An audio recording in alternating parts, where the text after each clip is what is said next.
So there's been a lot of conversation here recently about digital media and a future where it's becoming more and more prevalent. I mean, we've already seen what's happened to the TV and movie industry, but we do also now have consoles that are digital only, and the majority of game purchases are now made digitally. This, however, has not come without concern and pushback, and that's been a big discussion recently with some increasingly alarming things that's happened as of late. It was just a few short months back when PlayStation and Discovery had some kind of dispute behind the scenes. They were about ready to strip their paying customers from their purchased movies and shows because they couldn't come to some kind of an agreement. For a lot of people, that broke trust. And if anything, it was a red flag for digital purchases. And, well, now today, another situation has been brought to the surface that once again begs the question about digital purchases. And we will get into all that today, in large part because I think this is a story that people need to be aware of. Then also, as a part of Nintendo's Yuzu takedown, another emulator that's completely separate from the Yuzu team bit the dust. Now, I still have the mindset that this will not be a domino effect, but you can definitely sense a real fear within the emulation community right now, and that's something that we will talk about today as well. First, though, before we get into anything, I want to share my condolences for Akira Toriyama, his family, and all of his friends. If you haven't already heard, unfortunately, Akira Toriyama passed away. Of course, he's most known as the creator of Dragon Ball, but he's touched so many gaming franchises beyond that as well. He was a part of Chrono Trigger, Dragon Quest, Blue Dragon, the upcoming Sandland, which is really going to hit differently now, and just so much more. This man is an absolute legend that brought so much joy into the world. Personally speaking, his work has played a large role in my life. I grew up watching Dragon Ball, and I was just obsessed with it for such a long time. Even in my adulthood, I've kept up with this series. I actually have some statues sitting right behind me. And here recently, I was actually thinking about buying the Blu-rays to share with my own son, give him that experience that I grew up with. So yeah, his work has had a huge impact on my life, and I'm sure a lot of you all can relate to that as well. This is incredibly sad news because he's just touched so many lives out there, and I think RG3 put it nicely. On Twitter, he said, "The creator of Dragon Ball, Akira Toriyama, has passed away at 68 years old. He taught us that we all have a Goku in us and a Frieza to overcome. We all need a Krillin to have our back and a Vegeta to challenge us. Rest in peace, and thank you for giving us the greatest anime of all time. Say hi to King Kai for us."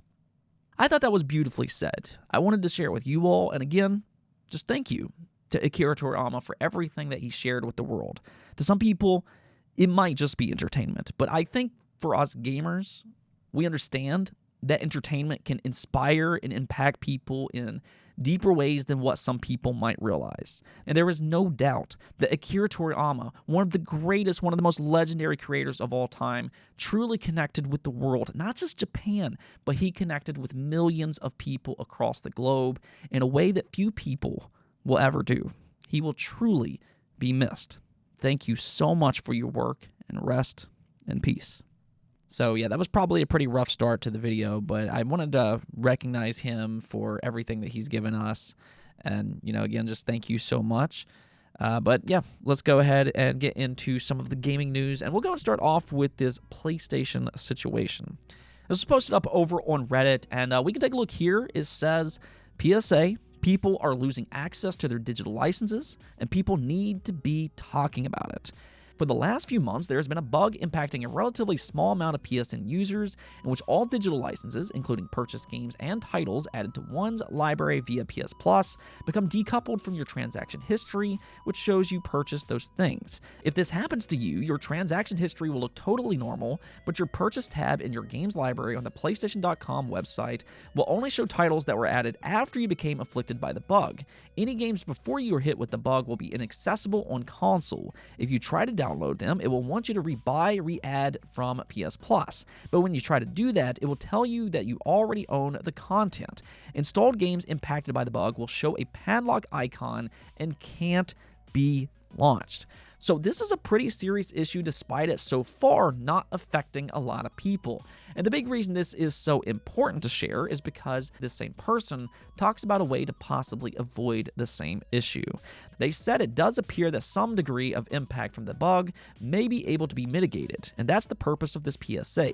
The exact sequence of events that nuked my license was me trying to launch a game, Helldivers 2, and getting an error message. Google told me to restore licenses, and doing that is what wiped me out. So my recommendation to anyone who gets an error message whatsoever when trying to launch a game that previously launched normally would be to first go to PlayStation.com and check your game library. Look at the Purchases tab and make sure it matches your full history of games purchased added from PlayStation Plus. If anything whatsoever looks incorrect, do not run restore licenses on your console. So that's the part that you need to absolutely be aware of. Again, that's one of the reasons I'm sharing this news in the first place, but also, like this person mentioned, it's important to get this story out in the wild and get more people talking about it. That way, PlayStation makes it more of a priority. I know a lot of people buy their games digitally, and knowing that this bug is out there, it's something that can just entirely wipe all of those purchases out just like that. And what makes the situation worse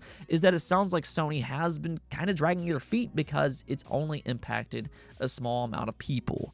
But it does sound like they have been aware of this issue since at least last November, so that means that some people have now been without their purchased games for 5 months. That's pretty significant.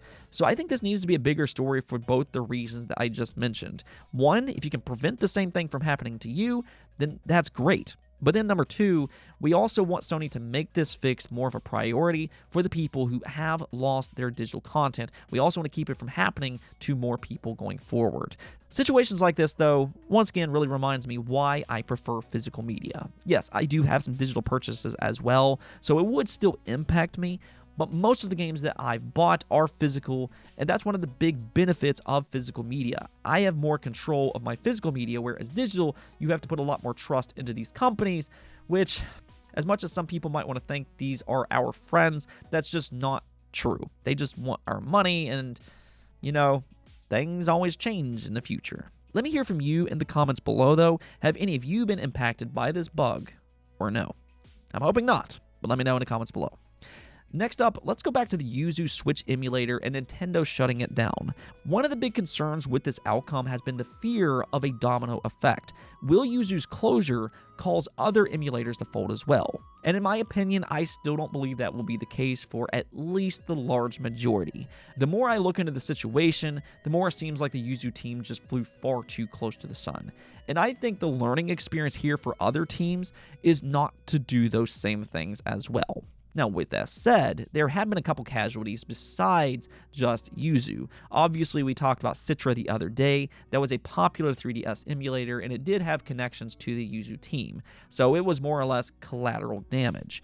However, an Android GBA emulator just shut down as well. Now, Nintendo didn't take it down themselves. This was actually the creator's decision, and you can see their reasoning here. It reads, "After 7 incredible years of development and adventures with my apps, I have made the difficult decision to remove them permanently from the Play Store. My family comes first, and for this reason, I have chosen to prioritize my family over the development of my apps. I want to thank each and every one of you for your incredible support over the years. Your words of encouragement, feedback, and constant support have been a source of inspiration for me and my work.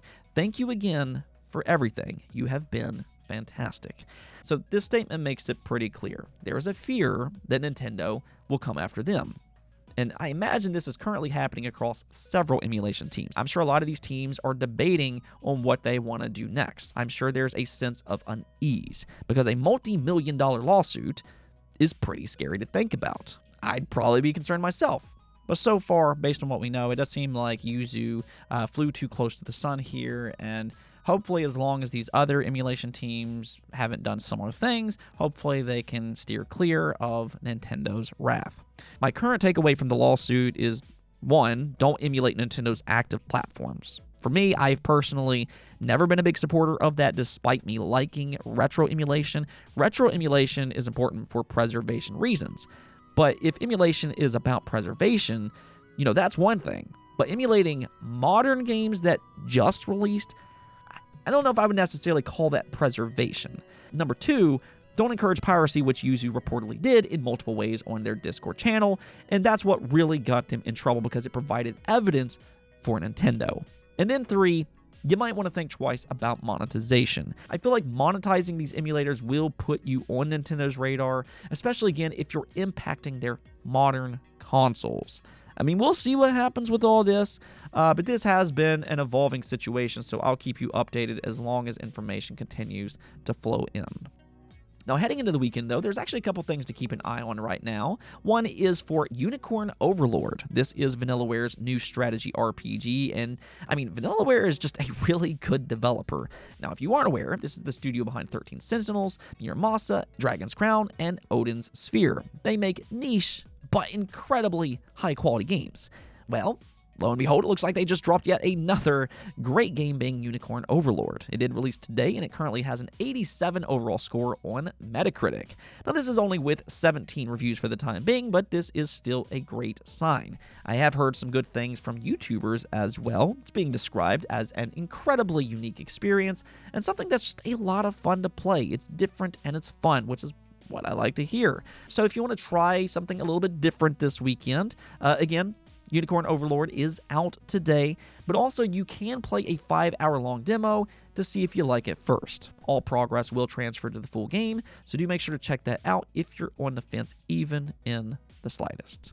Now, speaking of demos, the upcoming PS5 exclusive Stellar Blade appeared to shadow drop a demo out of nowhere today. Wario64 shared this on Twitter, and seemingly some people were able to download it, but that's kind of the strange part here. The demo was quickly taken down afterwards, which tells me that this was more than likely released a little bit too early. So if anything, it does sound like a demo is on the way. When is unknown, maybe soon, or maybe it'll be next month. However, Stellar Blade does launch next month on April 26th, so it does sound like a demo will be releasing relatively soon, and this is a game that I'm actually very interested in. I've had it on my radar for years now, really since it was first announced as Project Eve. I am a big fan of Nier Automata and Bayonetta, and both those games were two of its inspirations, and you can clearly tell in its gameplay and just its overall design. So I'm hoping that it can live up to those games, but with it being a completely new IP, it will be nice to get a demo and to try it out for ourselves and to see if we're willing to pay that money on day one. Anyways, though, that's going to be it for this video. Again, share the news about the PlayStation bug, bring more awareness to that. Hopefully, we can get PlayStation to prioritize it a little bit more. And also, let me know if you've run into an issue yourself. But until next time, have a good weekend, and peace out.